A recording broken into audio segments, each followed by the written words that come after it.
Welcome to the online edition of Vienna Shorts. As the name already tells, this year's festival edition is happening completely online. Not only all competition and curated programs, but also the industry events with which we are starting today with this webinar, which is called Rules, What Rules? How Festivals Deal with Films Online. And I'm very happy that we are presenting this webinar in collaboration with our wonderful partners from Short Film Conference and Be Short Now. During this talk, I would like to discuss what impact the transformation from analog to digital for festivals had over the last couple of weeks and months, because this transition happened quickly and not all of it went smooth. Established rules and festival formats were thrown overboard, and the new situation kind of presented many challenges to the short film ecosystem. So the questions which appeared mostly were questions about premiere policies and requests. They were about, is it necessary to use geoblock or not? What importance does premieres have in an online festival world? And last but not least, also when, at what point do festivals which are happening in late summer or autumn change their submission strategies and screening guidelines. So I'm very happy to now introduce our speakers of today. We have Sanne Yehu. She's the co-director of Glasgow Short Film Festival, programmer at Document Human Rights Film Festival, and she's also freelancing as curator, writer, and moderator. Hello, Sanne. Hi, everyone. Then we have Jason Anderson. He's the lead programmer for Shortcuts, the short film competition section at the Toronto International Film Festival. He's also the director of programming for Aspen Shorts Fest, and he's also writing for Uncut, Sight and Sound, and CinemaScope. Great, thanks for having me. Welcome, Jason. We have Enrico Vanucci, who is a short film advisor for Venice Biennale, programmer at Torino Short Film Market, co-founder of the distribution and sales company Very Colored, and one of the creative minds behind Be Short Now and Talking Shorts. Hello. Hi. John Cantiani is the artistic director of Internationale Kurzfilmtage Winterthur and board member for both the Short Film Conference as well as for ProShort. Hi, thanks for having me. Welcome. And my name is Maria Milovanovic. I'm head of industry of the industry events at Vienna Shorts and also co-head of the international competition fiction and documentary and co-founder of Laminate Films, which is an agency for festival strategies and distribution with focus on Austrian short films, VR films, and mixed media projects. Before we start, I would like to give some practical information for our audience. Next to the screen, you can see the chat where you also can place your your questions, and we will make sure to answer as many of them as fast as possible. So I mentioned already the motivation behind this talk, and I had really a lot of questions about some decisions of festivals, how were they proceeding with their decision to go online, and what kind of regulations they established for their online formats. And only after watching a couple of online discussions and panels and discussing with festival organizers, I did understood better what the ideas behind their concept was. And I think that this is a really important aspect to have an insight in a festival perspective. So my first question is for you, Sanne and Jason.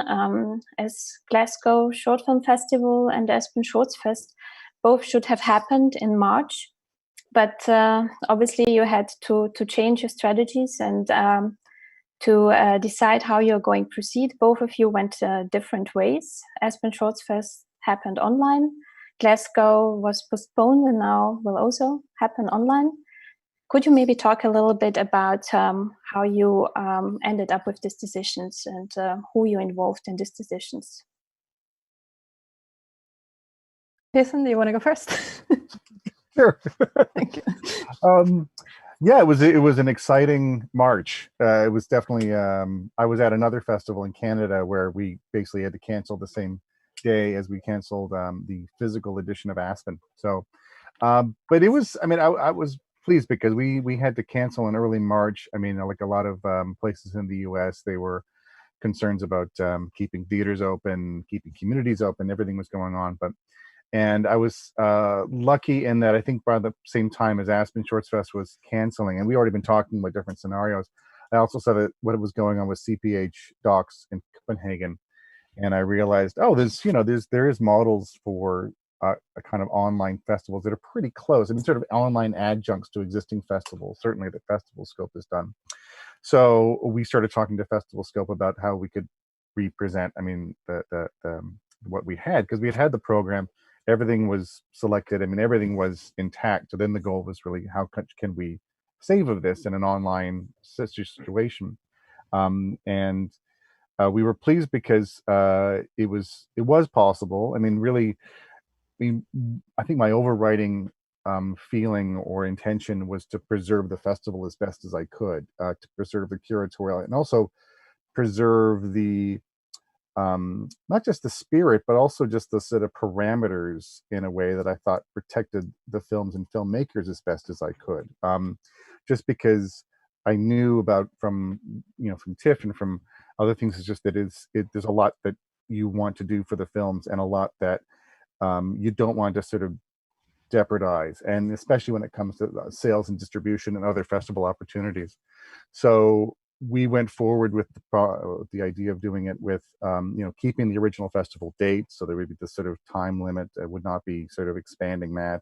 We were going to keep it private and ticketed so that it wouldn't be a free thing. We also put a cap on the number of tickets available that was sort of in line with the largest venue and what a capacity would have been.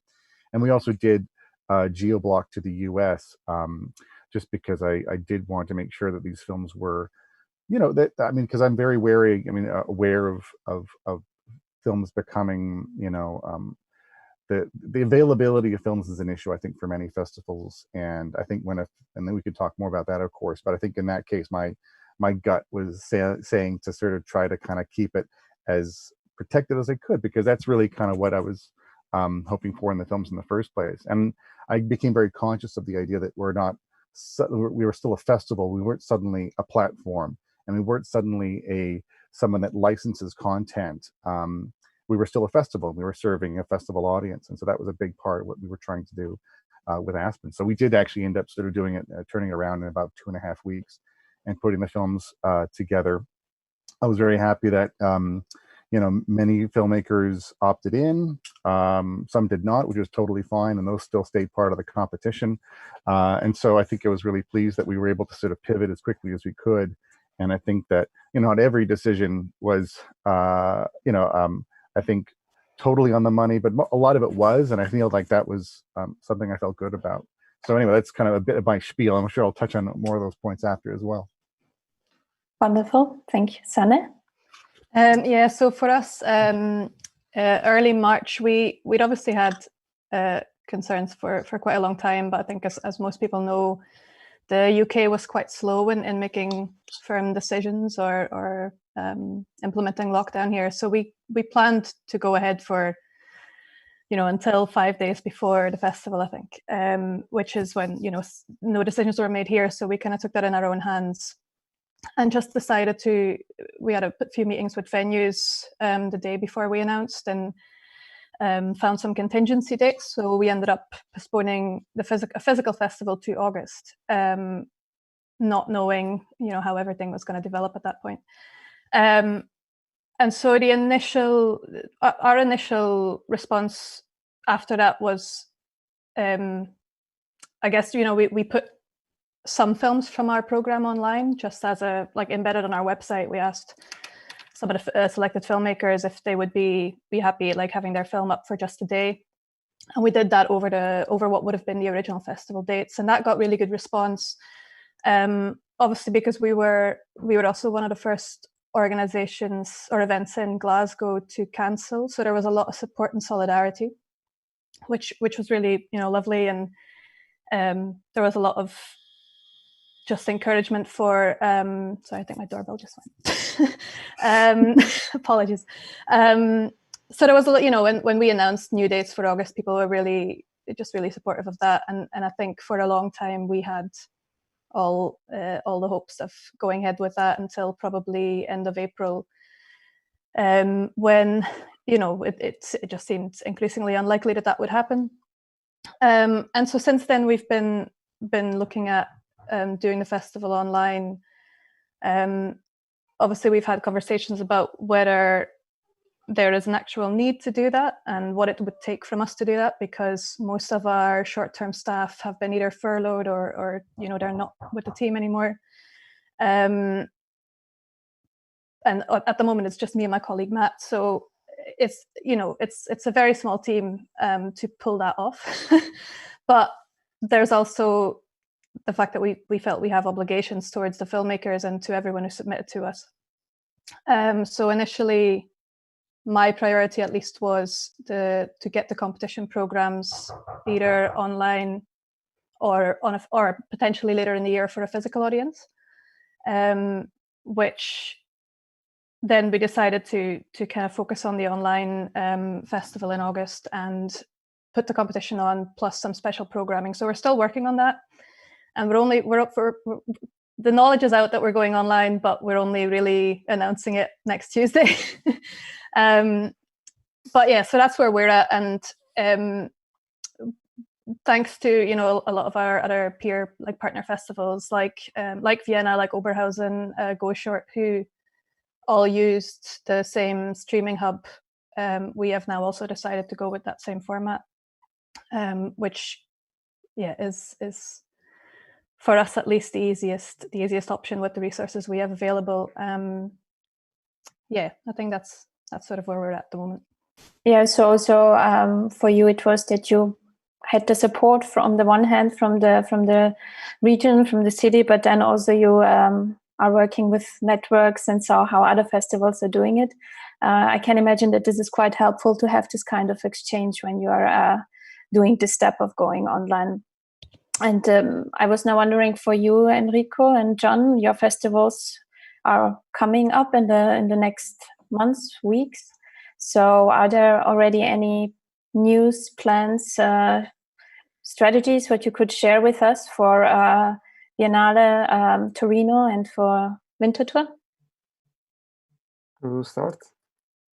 Venice is first, so you go first. Well, it seems that the festival in Venice is going to happen. At least this is what the newspaper says. We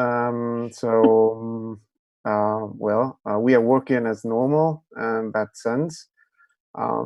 So yeah, I mean, officially the festival should be on in September.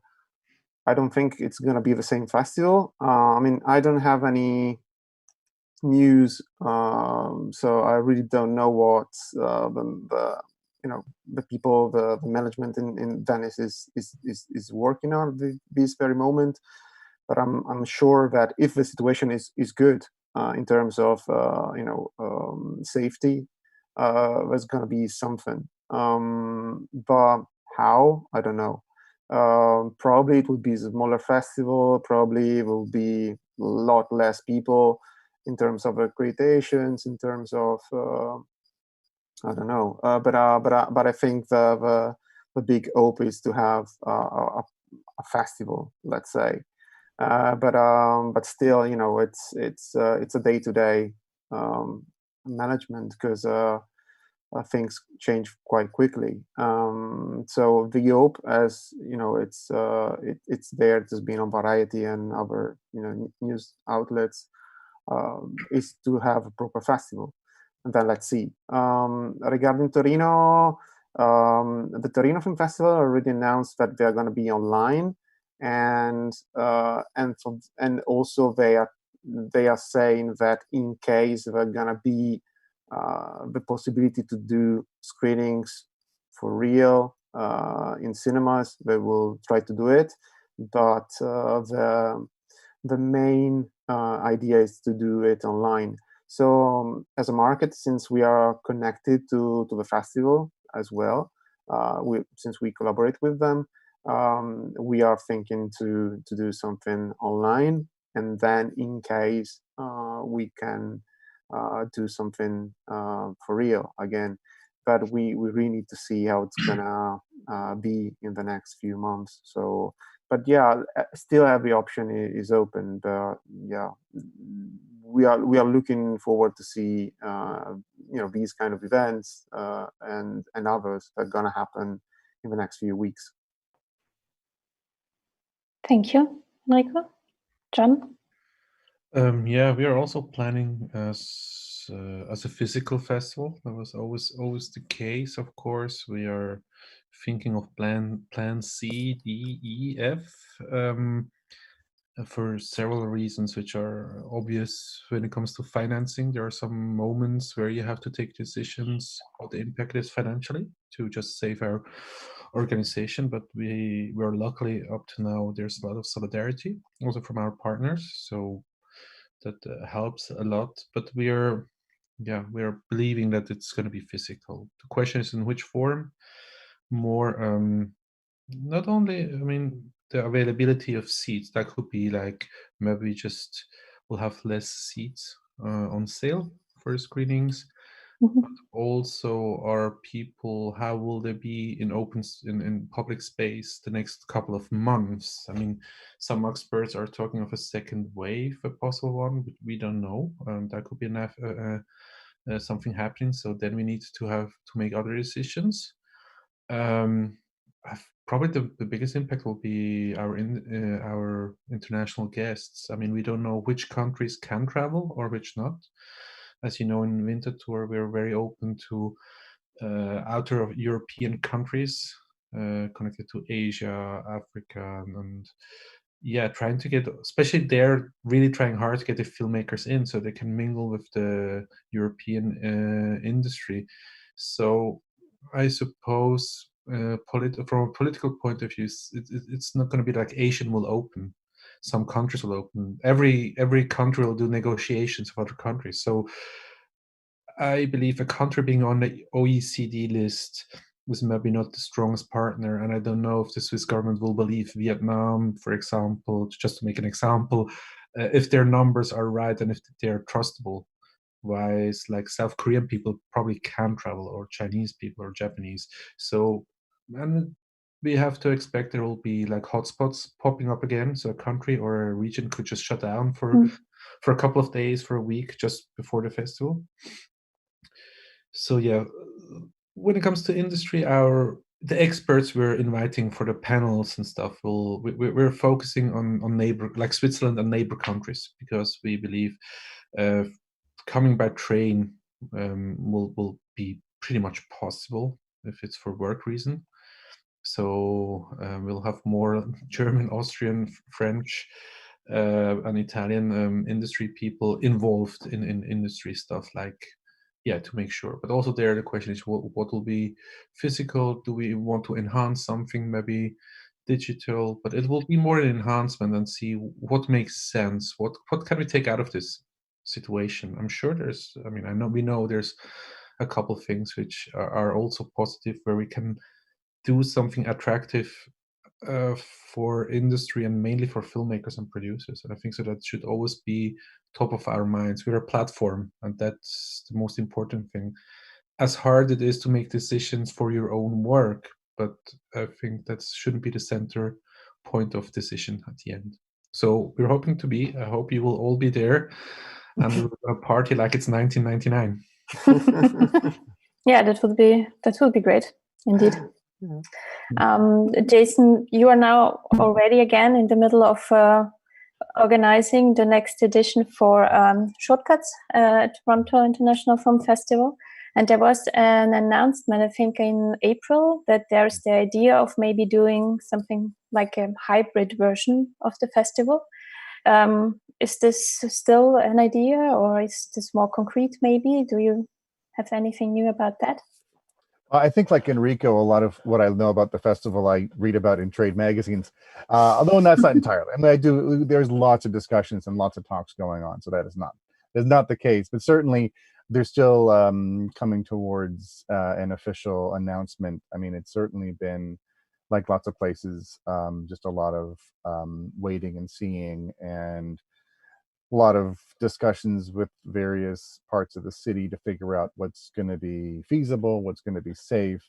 Um, and I think that I think that the basic model appears to be the case, which is some hybrid of physical, whatever's possible, physical and online, because certainly, whatever we're able to do in Toronto. I mean, the idea of like John was saying, the thought about what visitors are, who's going to be able to come, what the sort of safety is for visitors. I mean, I think it is going to be. I think there will be an event, but I think a lot of it will be experienced, probably by people in Toronto or close by physically, hopefully, and then broader, more internationally. And there's different things going on to sort of to make it an international event. But also, I think it's certainly, as a hybrid, it can be done, but it sort of remains to be seen what will be feasible.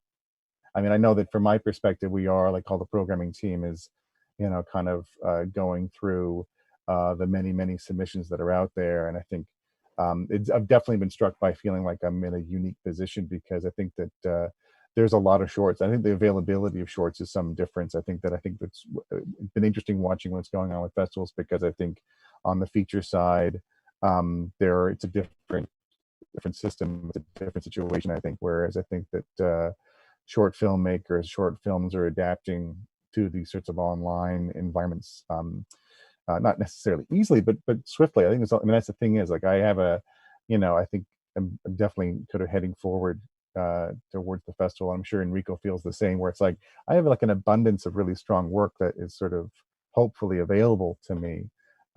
So I'm whatever, I don't know how many weeks out from having to finish a selection, but it's going to be a big challenge, because we're kind of in a it's already difficult enough in a conventional year to sort of whittle down a very large selection of good films to what you can play, and this year will be even different, much different. So, but yeah, we're going forward.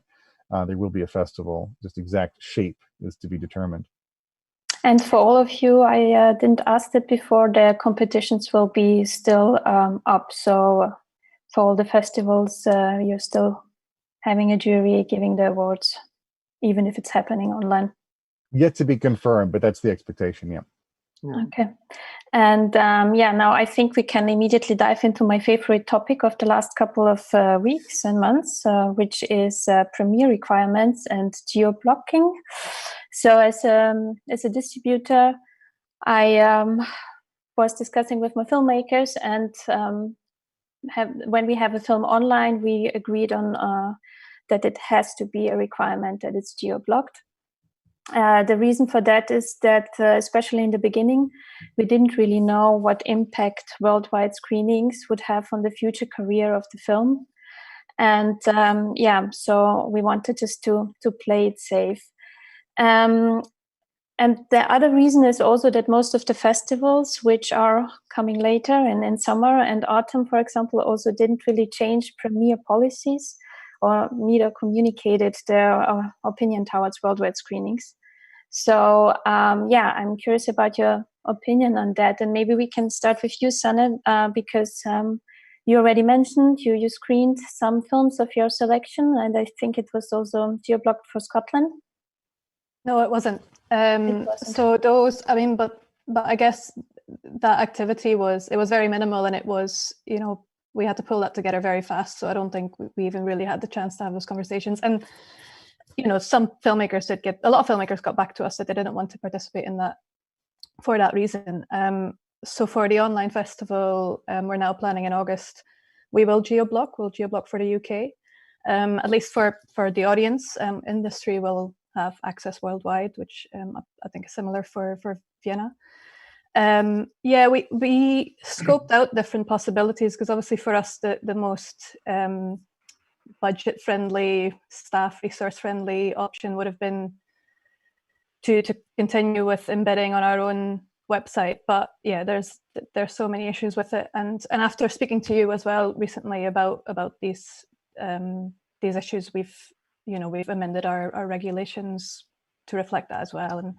And so we are geo-blocking. A few things we also had coming from rights holders was the requirement of some sort of payment wall otherwise. So that's something, obviously we will request payment for access to the platform, but we also, our ticketing approach is a pay what you can ticketing approach, which is, dependent on income or based on honesty, but dependent on your financial circumstances. So we've kind of had to adapt that to make sure that we don't have to turn anyone away for lack of funds, but that there's still something in place for people to have to sign up and to have to go through that process.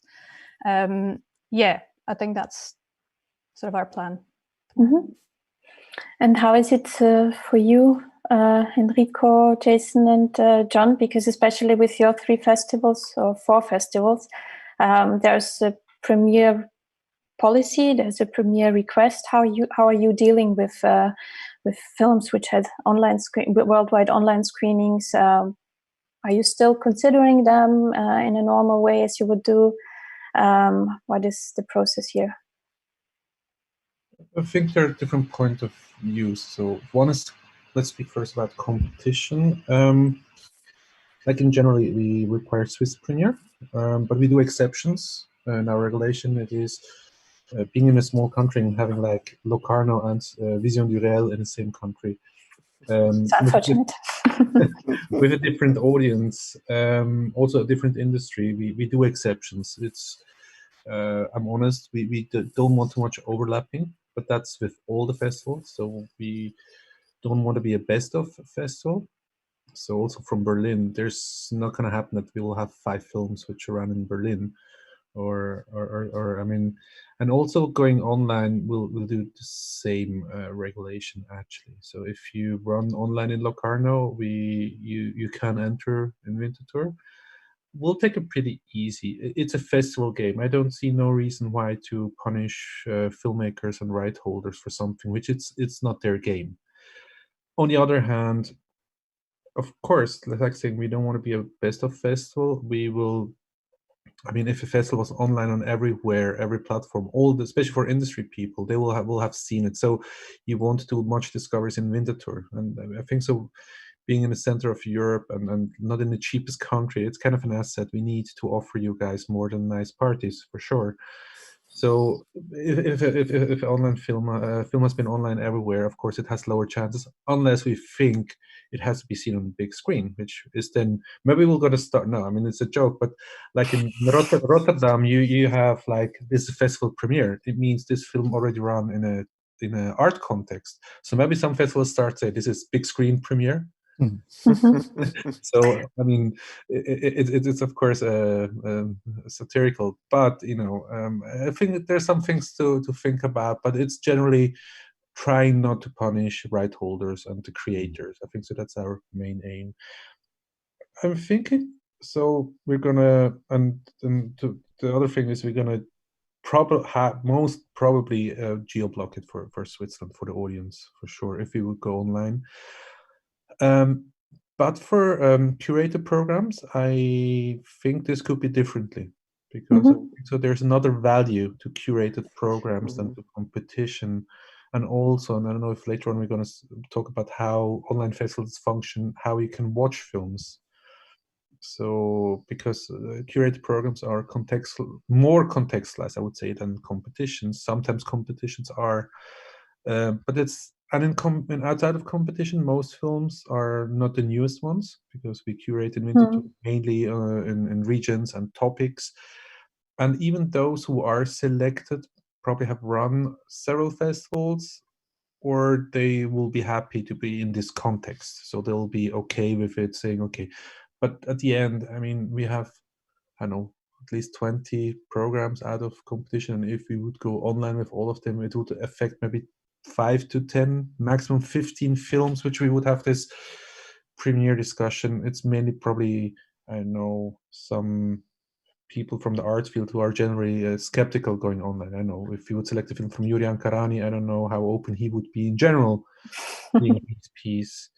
online, but that's kind of the way. So we're doing it like we always did, and even our regulation says on invitation we can accept every film. So even if a film is run in 5-6 film festivals, if we just like it, we say fuck it, come on. It's not we do our own rules, so we can break our own rules in this case. So yeah, we'll play it cool as always, and try not to get in this game with others. Thank you. What about you, Enrico? No, Venice is still a world premiere thing, so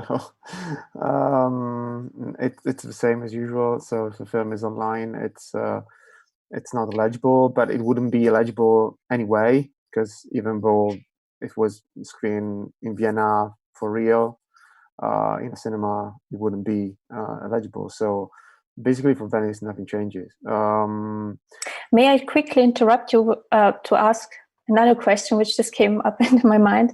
Yeah. Because there was already situations, and I think will be situations, where festivals publish their selection, but there was not a physical screening nor an online screening of a film. Yeah. Are those films still possible to submit for Venice? Would you still consider them? No, because they have a label on that. So, I mean, as John said, it's festival play. I mean, and I have to say, I know some of those films that are gonna have that label, and very good films.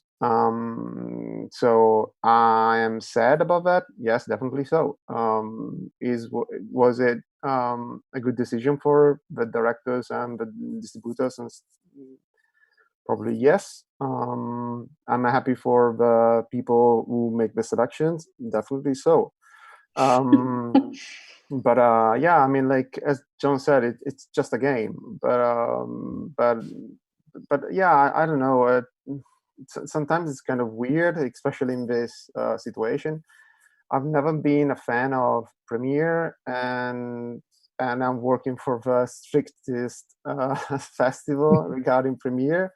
So, but it's what I can think about that, and what the institution work for as rules. So I just play by the rules of that institution. So for that reason, no. It's still very strict, and again, I just hope that the festival can happen and we can present a good selection as we do every year. That's it. Mm-hmm. And for Torino, with Torino, well, the market has never had a premiere status in terms of the films in the market, because of course being a market is closed only for the professionals. So even we had films that were premiere and were in the market, and then they open in our festivals later on. And of course, being there doesn't change the status of a premiere. Torino Film Festival had we had a screening inside the festival, and that we required the Italian premiere for that. And I think that still this year the festival requires still an Italian premiere for films that are submitted there. So even for the shorts, because this year, I mean, we're not getting, we're not behind that, but the festival will have a proper international competition for shorts after so many years, and they will require the Italian premiere. But just if I understand it all right, this means that if a film was not screened in any other festival in Italy, you will still consider it. It doesn't matter what history it had before, as long as it is still an Italian premiere.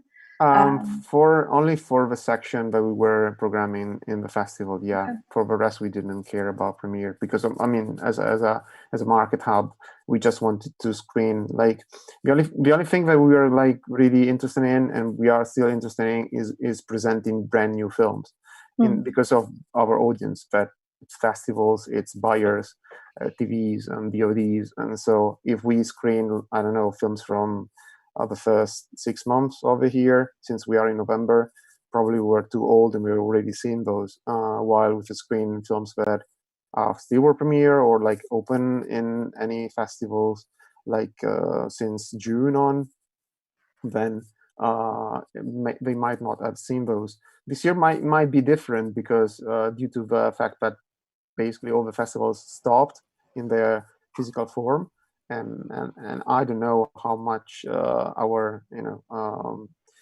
target audience traveled or saw films. Well, not they didn't travel actually, but like saw films online. So so probably we will approach it in a different way, like also proposing films that were like selected in festivals that were online in the first few months. Okay, and for you, Jason, how is it with Toronto? I mean, I'm grateful. I mean, we have kind of. I mean, I'm grateful to have the flexibility I have in the first place. I think that's partially due to the history of the Toronto Festival. It sort of began as a best of festivals type thing as opposed to a competition one.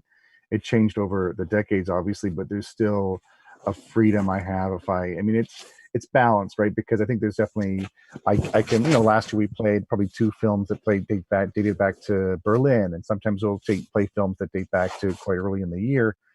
But the emphasis is on new material because it is like Enrico with Venice. There's an expectation, I think, amongst an industry audience and a public audience that this is very fresh material. It's really that sort of discovery. So there's that sort of stuff is an emphasis for sure. But we've always sort of had a chance to sort of go and be flexible or take things case by case. And this year, much more so, because I mean, it's funny because I'm with my programming partner, Lisa, we were talking a lot about these sorts of films that are reaching out to us, and often great films. And they're like, oh, this film's actually had 5 selections already in the US, but it's been with festivals that didn't happen at all, or this film has actually not played. And so you have these, I mean, and TIFF is acknowledging and recognizing selections at prior festivals as part of the sort of premiere status, but it's, that those, so it's technically maybe a Canadian premiere, but in fact it hasn't played anywhere. No one's seen it. So we're well aware of the sort of absurdist nature of what's going on this year and trying to be very flexible and certainly try to just pick the films that we want and care the most about.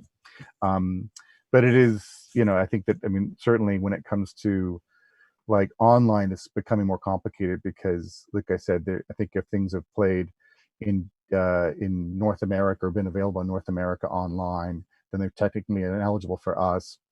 And we are sort of looking at kind of what to do with films that are perhaps playing worldwide and very available, but it's a tough one. I mean, certainly these are factors because I think we are sort of still looking for films that are fresh or still haven't circulated a lot, if at all. And so the question of when a film is actually going to become very available online, it does affect things. I mean, it doesn't, I mean, technically it's ineligible at that point, but we also have the latitude to sort of discuss and keep things in play if we want to, but it definitely, and and again, when you're looking at thousands and thousands of films and many, many, many good ones, it just, that calculus of kind of how you balance, films against each other in terms of, which ones you can make exceptions for and which ones you feel like, well, we have to move on to something else this time. I see. I understand. I think one question what was also in my mind for most of the time is that your festivals all kind of offer a networking platform and markets, industry events. And now, because it is also a fact that especially short film festivals are kind of introducing young filmmakers or filmmakers in general to the industry. So when, let's say that in autumn you unfortunately would have to happen online, how would you transfer this into events? Would you still consider doing those kind of events? And if yes, how? Maybe, I don't know, we can start with Sanne, because I think you had screenings for universities and schools where there was also live feedback from industry. Would you do something like that in an online version as well? Yeah, so yeah, you're referring to our film schools day, which yes, which I think because of the scale of that event and because a lot of the attraction there is for all these students to be in the same space. I think it would be really hard to replicate that online, satisfactorily at least. But we are looking at doing online versions of, for example, our short film pitch, which will then potentially not be open for audience, but will at least provide, an opportunity for these filmmakers to still pitch their work and to have interaction with international industry. We're looking at some other events that we could do in August, which all still needs to be confirmed. But I think, for example, it's also a bit about looking at what's happening here in Scotland and how we can work together with other things that are happening here. And at the moment, there's a new short film production scheme being launched. And so by the time we take place online, there will be a whole set of new films in development from quite new short filmmakers. So I think working with them to potentially offer, for those filmmakers to get international responses to what they're doing, to their development process, to already have their first relationships internationally. And that's something we're kind of exploring at the moment. And then I guess we've been talking for quite a while, for quite a number of years, about expanding what we do and year-round focusing more on promoting Scottish talent internationally, which has, for various reasons, always been quite difficult to manage with what we have. But I think this new situation and this new platform we want to use is sort of opening up possibilities that way as well.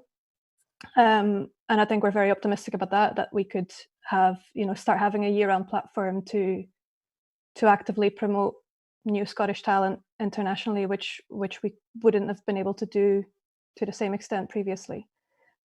So yeah, we're at least exploring it. Yes.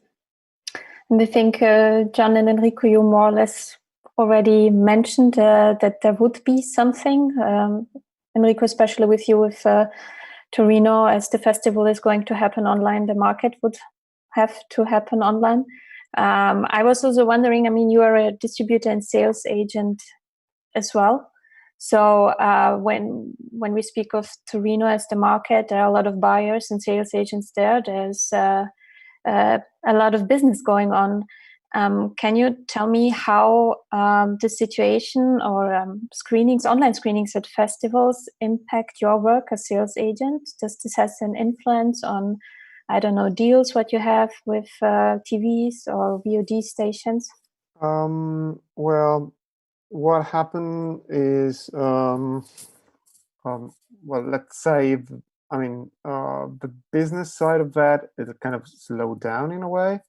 But on the other end, we saw that some festivals, not all the festivals, proposed to pay screen fees, especially for films that were not in competition and for going online.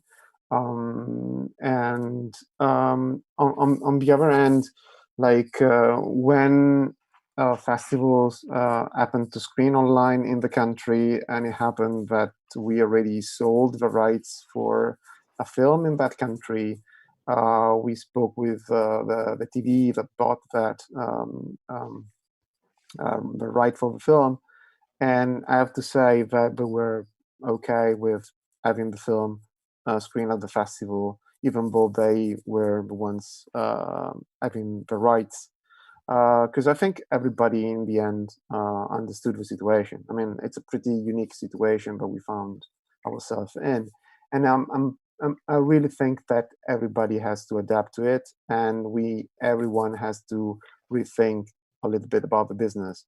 From now on, I don't know if the situation will develop in terms of virus and the pandemic and stuff, but if it's here to stay for a while, we will need to rethink about how our industry works, from filmmakers to televisions, online and festivals and so on. And I think we can go back in a way to, it's finished, and we go back to the same thing. Because in the end, the online part brought a lot of opportunities more for everyone. Also in terms of outreach to people. Then of course it depends how you do it and your audience, what your target is and stuff. But I mean, I'm thinking now, especially for professionals, we all know that it's very important for us be in a place, because I mean, like you can meet somebody that you wouldn't plan to meet just by chance, because somebody introduced me to someone.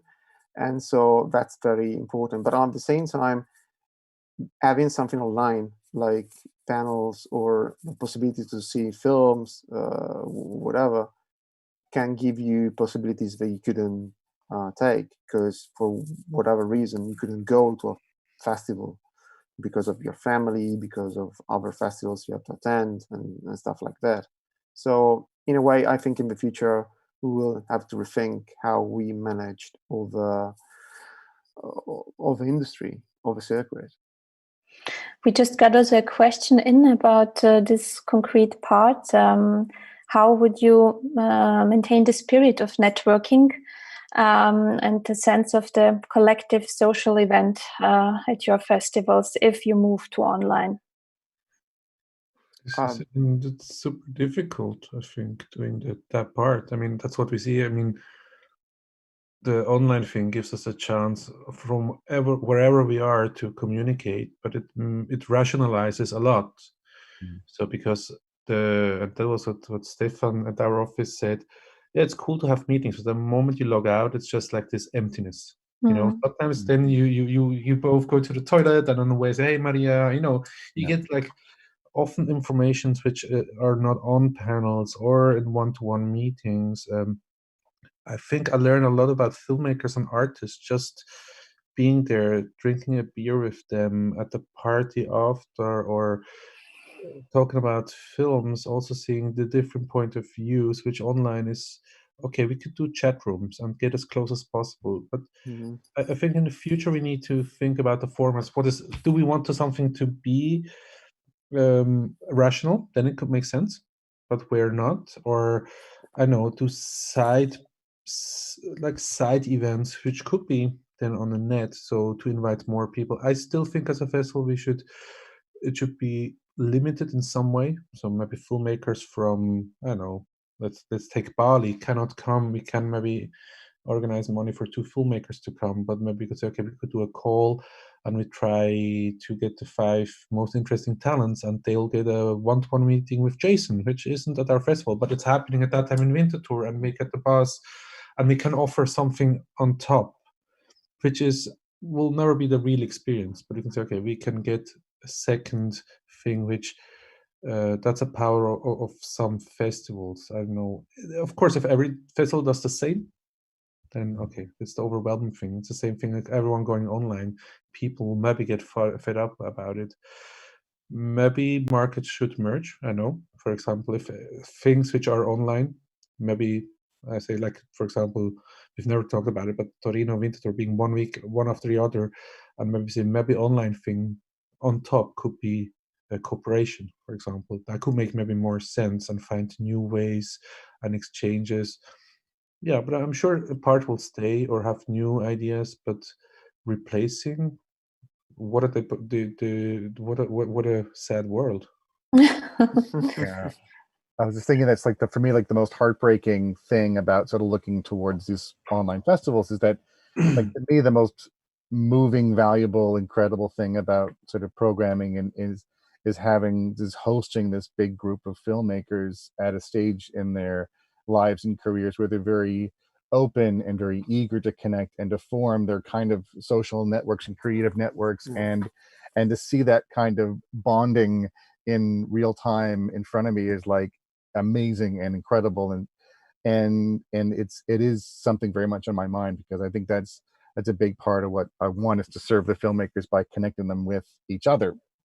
And I tried that a little bit with the Aspen. We did some informal sort of private Google Hangout type things, and I could see that, like, I could feel that particular itch was being a little bit scratched by that, but I just was like, oh, I wish there was a way to do this. But it's, I mean, I think, and that was back in March. I think if people are, maybe it's more possible now after people have had a couple of months worth of Zoom chats.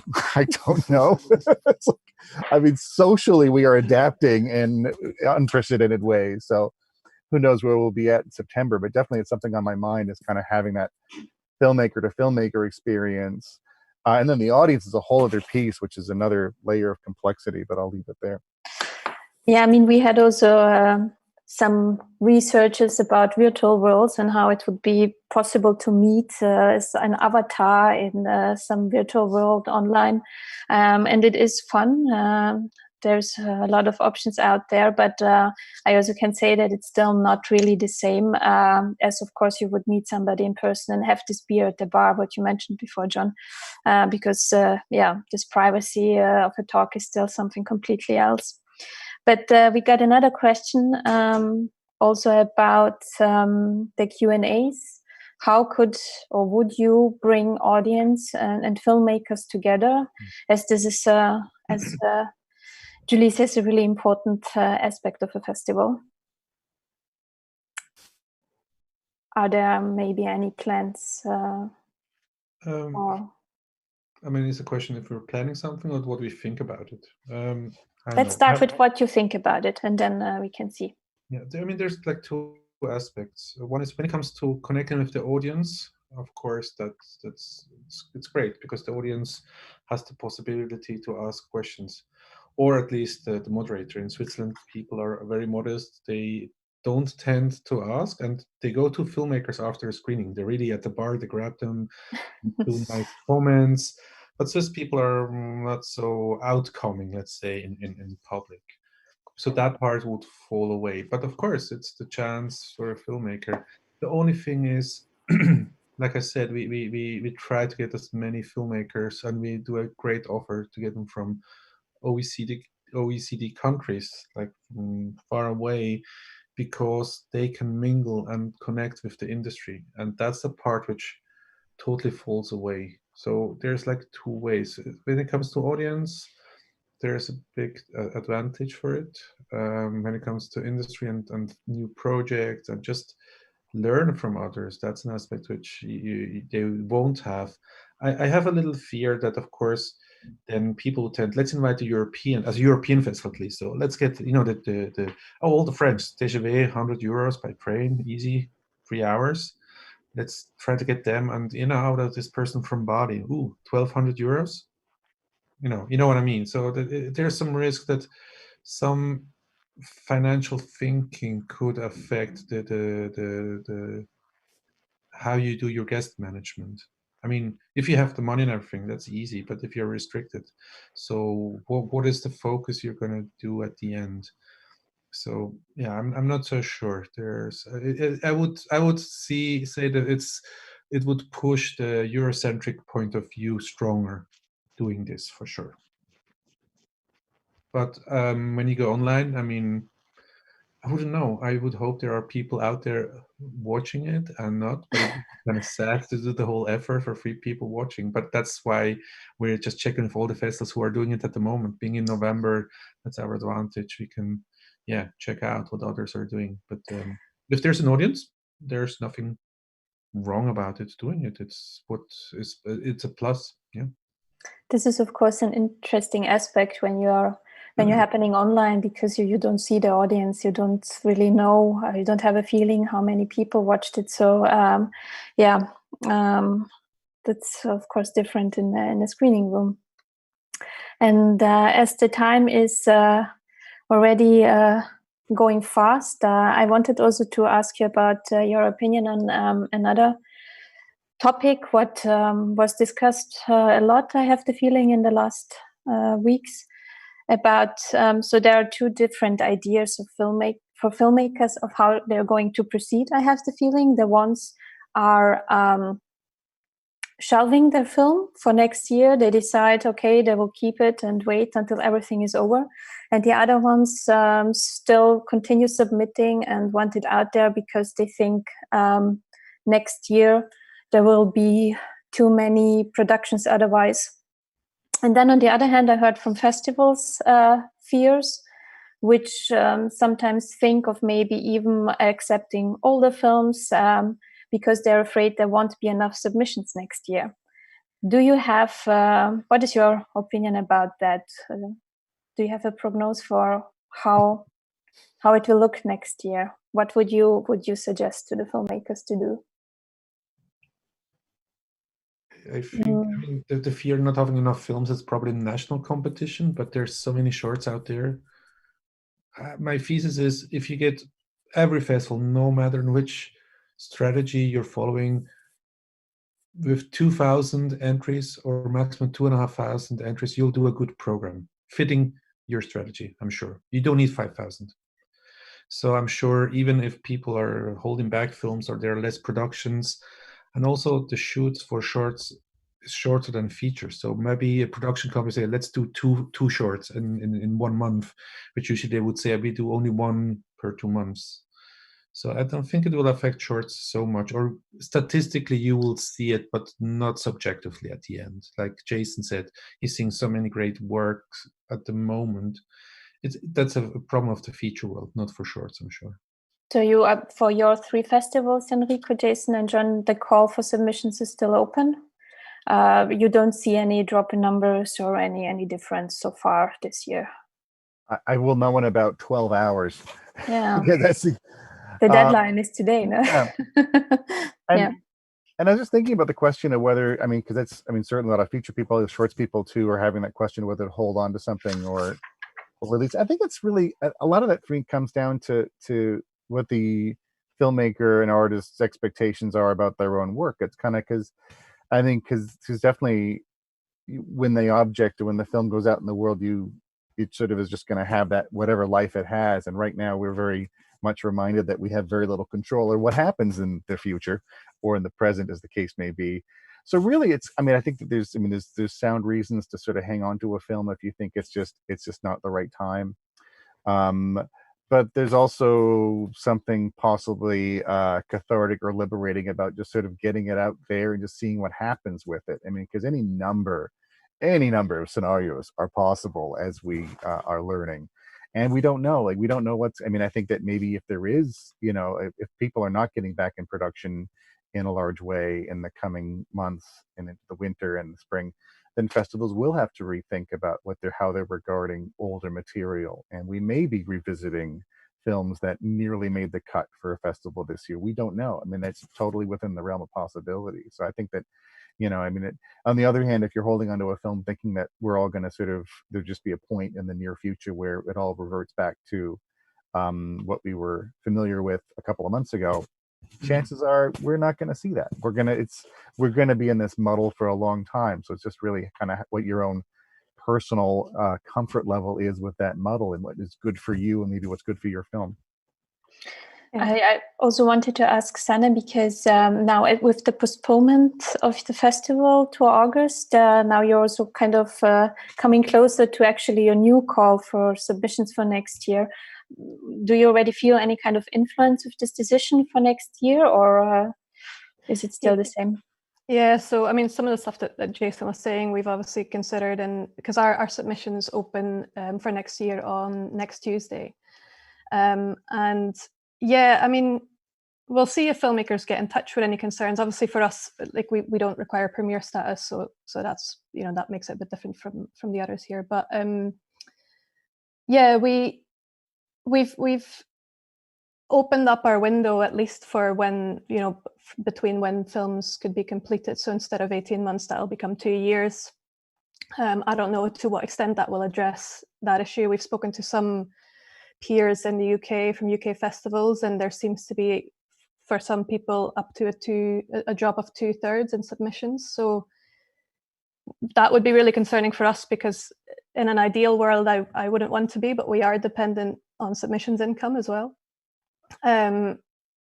So yeah, I'm quite I'm a little bit concerned. We'll see how it goes once it opens up, and obviously I understand why filmmakers would have those concerns, but I am worried with the production lull, what it's gonna, how we're gonna notice that drop. but it's obviously to be seen, and I think we've at this point addressed it as much as we can in our call out. So.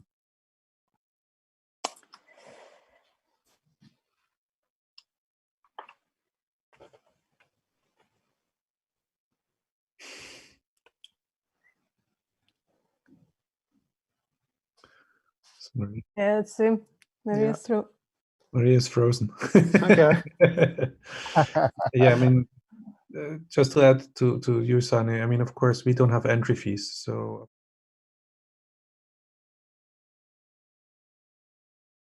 that's for us a little more laid back situation, of course. But if it's a part of your financing modeling, and I mean, again, like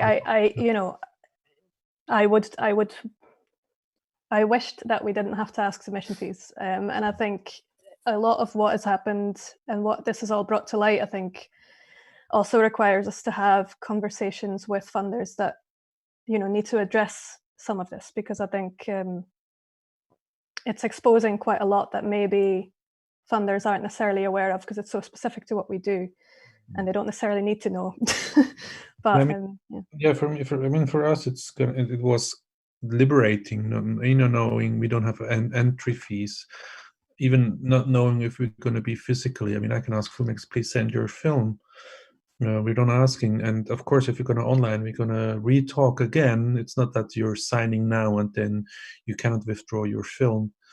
They will have the possibility to withdraw, and of course, that happily we had our concept always this way. But there were years we had to defend it strongly, of course, and I know why some vessels depend on this. But yeah, maybe it's time to try to convince the private sector, or why should we take money from artists? Because the impact, it's not only this saying, okay, it's paying programmers. The impact at the moment shows us it's bigger. It's an industry which until now is holds together by solidarity and also by trust, and this thing is part of it. Hello, I am back. Hello. I'm really sorry. My internet connection was unfortunately gone. I hope I didn't miss too much and you didn't talk behind my back. But yes, so I wanted to close our talk actually with a question which you should have thought about for your panel colleagues today. But yeah, maybe if there's something what is still really important for you, what you would like to discuss or to mention, we can still do that. Otherwise, I would say we discussed a lot already. I maybe have a question to the others at how to perceive films. I was wondering, I'm very surprised that the most vessels going online, you can watch the film singularly, especially with outside of competition programs. What's the motivation? And I was thinking maybe we would show it as one file, and you cannot even fast forward. It's only play or go back or pause.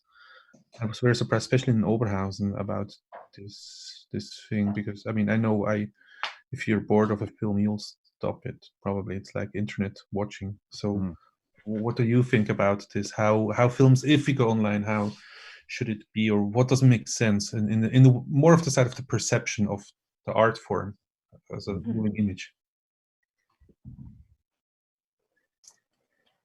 I'll start. I just was thinking that it was a big thing for me deciding what to do with Aspen. I don't know what's going to happen with TIFF, because there's lots of talk about this, but I wanted to preserve the programs. I also just thought it was a better means of protecting the film somehow, although it's a bit counterintuitive to actually have them kind of together in like a 90-minute file as opposed to singly.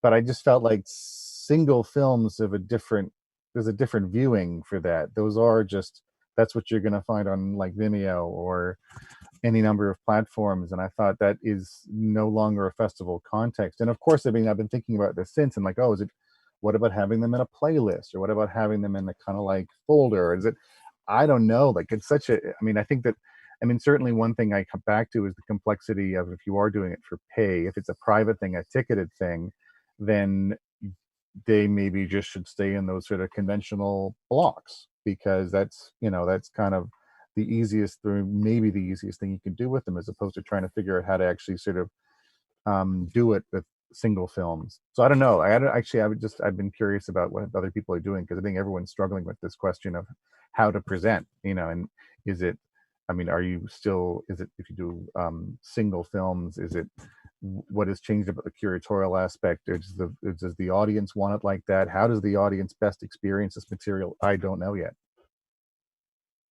I have to say that like Venice has been doing for years online part of the festival, actually, because it's called Sala Web. It's basically an online cinema where we screen films from Orizzonti section and recently Out of Competition and Sconfini section. So it's not many. I mean, like, I think 7, 8, something like that. And I think it's been successful. Like, it was like limited in places that people could buy, and it's been going on for I think 5, 6 years now, with different platforms from Italy and the rest of the world. And it worked, but it was only for feature films. So I mean, like, this issue of having singular films or a program. I think it's both to have. It's good to have both, in my opinion, because well, it's good to see them as the programmers decided, like the order of the program. But on the other hand, it's also good for, I think, the audience if they just rewatch one because they liked it and it's in the middle of the program. And it's like, okay, I really like that one. They can just click it and see it again. I don't see anything bad with that. Of course, I would prefer like them to watch the program as it was. But like, I was in the jury now for Vienna Shorts, and I saw the films in the order that they chose. So I saw the programs, and then if I wanted to re-watch a film for whatever reason, I just clicked on the single film, and it was marvelous, actually. That makes sense. You don't contextualize, but once you do like outside of competition curated programs where it makes a sense why those films are compiled, and because they communicate with each other. Mm-hmm. And I know my experience in Neon was I watched shorts, but maybe I wasn't always focused, but I decided to watch Gambling Gods on LSD from Peter Mettler, a 3-hour piece. And I was in front of I have luckily a big television, flat screen, which has it's HD. And I felt myself being more focused and saying, okay, I'm watching a movie, and maybe looking at a 90-minute program is more a decision. I'm taking the time to watch this now, rather clicking a film and maybe in between I think, no, it doesn't take, you're out quickly because you know it's there and you can watch it any time, but you have 50 of them. That's more maybe what I was thinking. I think for us, I think it's quite important to sustain our curatorial approach. And I think we're sort of thinking about ways of, in marketing and communications for the online festival, to communicate to audiences why it should be seen as a program. But at the same time, from all the festivals that, I've sort of attended online so far, I think your home environment isn't, for most people, I think, isn't suited to watching things that way. And so I think to not give the audience control over that would be a bit of a mistake. I think it's a good closing statement, I would say. I want to thank you, all of you, very much for participating and joining me in this discussion. I hope the filmmakers out there got answers to some of their questions, and see the online festival online participants maybe also a little bit more positive, or see positive aspects in it. I would like to invite you also to join us for our other industry events, which will happen from today until the 1st of June, every day at 5 p.m. Central European Time. Today we have also additionally an online performance, the Operation Janebok performance with Robin Klengel and Leonhard Müllner, which starts at 7 at Twitch. You can find all links, informations about the Vienna Shorts online edition, the industry program, and the performance on our website, which I think you also see here, viennashorts.com. Yeah, thank you very much, and I hope to see you the next days at the festival. Bye.